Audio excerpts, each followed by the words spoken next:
Hey, what's up, guys? I know the video was a bit shorter yesterday, but it was just an intro to the channel just to say hi to you guys. And the video's only been up for about 3 hours because this is the same exact day, considering I'm wearing the same stuff.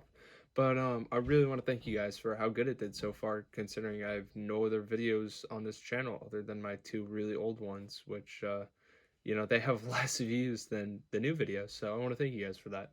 Anyways, today we'll be talking about what something most people want to talk about but don't know how to talk about yet. And what that is are the Lakers guaranteed repeats this year? Now, I don't think anything's guaranteed, especially with how much this league has mixed up. But I think the biggest thing is where Giannis signs. If Giannis stays with Milwaukee, does he have enough talent there to win a championship with that team or get past the second round, which he has not been able to do yet in his career? Or does he go with another team like the Heat or like Golden State or another team that has some cap money for him and can throw it at him and say, "We have a really good team. You come here, you will win with us." So I think it is all dependent on that. But let's focus on the Lakers real quick. What have the Lakers done? The Lakers took a team that was good with very little money and made a team that is better with even less money. They have Gasol on that team. They have Montrezl Harrell, who went from a pivotal player in the playoffs for the Clippers to now going to the other LA team and being a pivotal player, hopefully, for the Lakers. I like Montrezl Harrell. I think he's a great six man. I think that he can really be a good backup for I don't know who would start on that team, to be honest. I don't know if Anthony Davis is willing to run the five or not. But I mean, even if he is a starter, I feel like that'd be a really great fit. I think that the Lakers tend to play with bigs, and I don't think Montrezl Harrell is that big that they usually play with. So I think it will be a little bit different. But I think throughout the season, we'll see them adjust to that, and I think we'll see them go on a very nice winning streak. That being said, though, is LeBron too old to perform? Well, we said the same thing last year, and clearly he's not being second in MVP votes, and some might even say stolen. So I think the Lakers have a very good chance of repeating unless Giannis goes to a big market with a already good team that is already contending. Examples being Golden State or Miami Heat. So that's where I stand on that opinion. I think the top four teams right now contending are the Lakers and probably you could argue either the Clippers or the Denver Nuggets for the West. And then I think for the East, we could see the Celtics come back even stronger. Or we could see wherever Giannis decides to go. or I think we could see the Heat because all they've done is really kept the roster the same, and they were affected by a lot of injuries in the end, which I mean you could tell in Game Three of the finals was really affecting them with those injuries, with not having a point guard to actually dribble the ball for them. But I think Tyler Hero's gotten better. I think Jimmy Butler, he might be at his prime right now, but I think he's a great player. I think he's definitely the star of that team, but that team has a lot of great stars. Like they have up and coming Bam, who is a great developing star.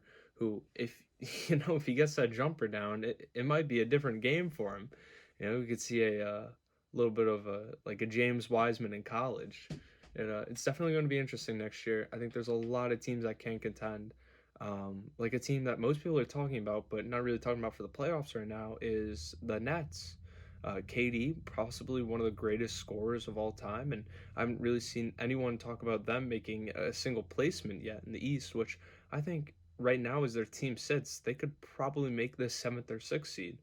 Um, but yeah, I think the Lakers have a strong chance of repeating just because, like I said, they took a team that was already great with no money, had less money this year, and then made it even better.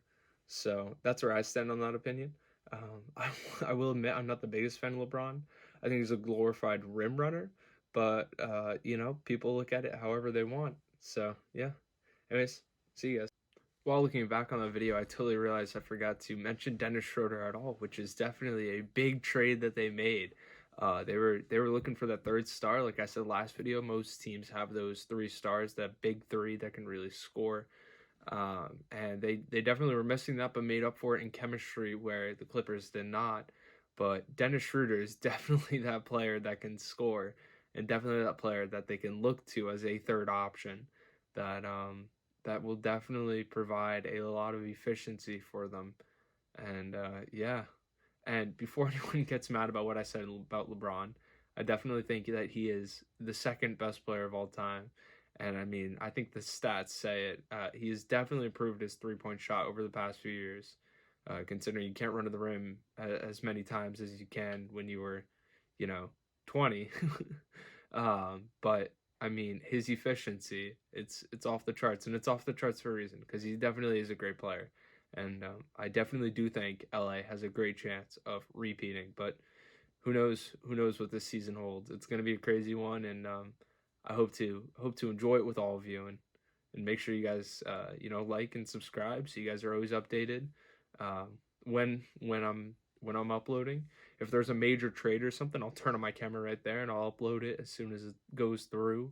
You know, I thought about recording a video for the Westbrook and John Wall, but I felt like it had already been talked about too much. And, I feel like it really isn't that much of a pivotal move for either teams. I feel like one team went from being the five and four seed to being the 5 and 4 seed, and the other team went from not making the playoffs to not making the playoffs. So I think it was more of a James Harden wanted a new star, which we've seen plenty of times. We've seen James Harden switch Chris Paul, Dwight Howard, Russell Westbrook now, and it seems that every time the star leaves, that's not James Harden, they always end in a bit of controversy and not the best teammates. So I don't know, we'll see there, but I definitely think LA has a great chance.